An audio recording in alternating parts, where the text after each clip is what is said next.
I'm visiting a Zen-inspired garden designed by Jules Moore from Zone Landscaping Specialists. The job was finished just a few days ago.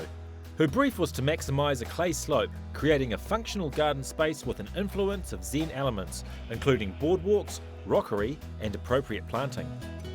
A main feature of the site is basically it's a slope. Yes, It's yes. clay Yes. and it's west facing. I So know. Incredibly challenging site. Should we take a look? Well, let's go.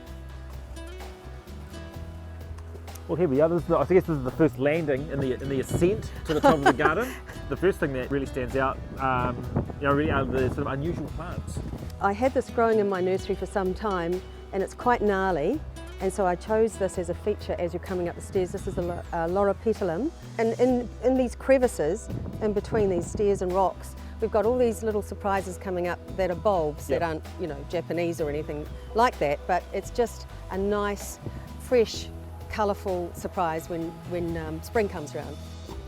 Well, I'll tell you what, I feel like a mountain climber coming up these steps, but they're so beautiful. I mean, I like the way that they're not all just lined up. That's the philosophy of Zen. It kind of like gives you a little bit of a challenge. If you had a whole straight row, you'd be going up there thinking about your day, but with this kind of design, you stop and it's contemplative. Hey, and what about this funky little Acer here? I mean, that's a really unusual plant. I mean, it seems to be a specialty of yours.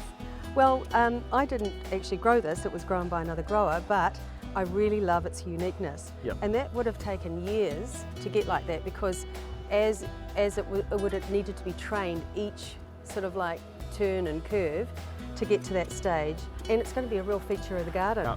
Should we head up to the lawn? Absolutely. So here we are with the, and it's more of a practical area really. I mean, this is somewhere like a destination that we finally arrived, I feel like. Well, it's, after all that huffing and puffing up the stairs, that seat's looking pretty inviting, isn't it? That's an amazing seat actually, it's really beautiful. I found that piece of macrocarpa just by chance. In the original plan, we had something else. So that was, it kind of had picked me on it. So I really like the way actually that this path that's in front of us, the schist path is set out, and it goes from the garden, through the garden, and then through the lawn. This is just as low maintenance as you can make it. Yep. And artificial lawns have really become popular within the last 2 years. We're installing a lot now. Right, so that's because this is a small lawn, pretty inaccessible for a lawnmower. Also, soil conditions are heavy, so that's going to be tricky for grass. Yeah, and exactly. This is an all-weather, basically lawn, and so a really good solution for this kind of environment.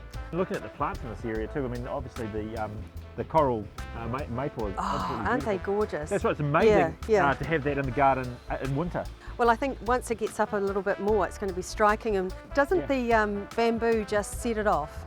Well, definitely, the handrail, I was going to say, it's just such a nice thing to come with. It's really solid too. Well, this particular bamboo doesn't split, so that's why we've used it at the top, and then there's another variety at the bottom. Okay. So we're just waiting for it to dry out before we give it an ultimate colour, or we can maybe just leave it natural. So make that decision later. Yeah, work in progress, I guess. Yeah.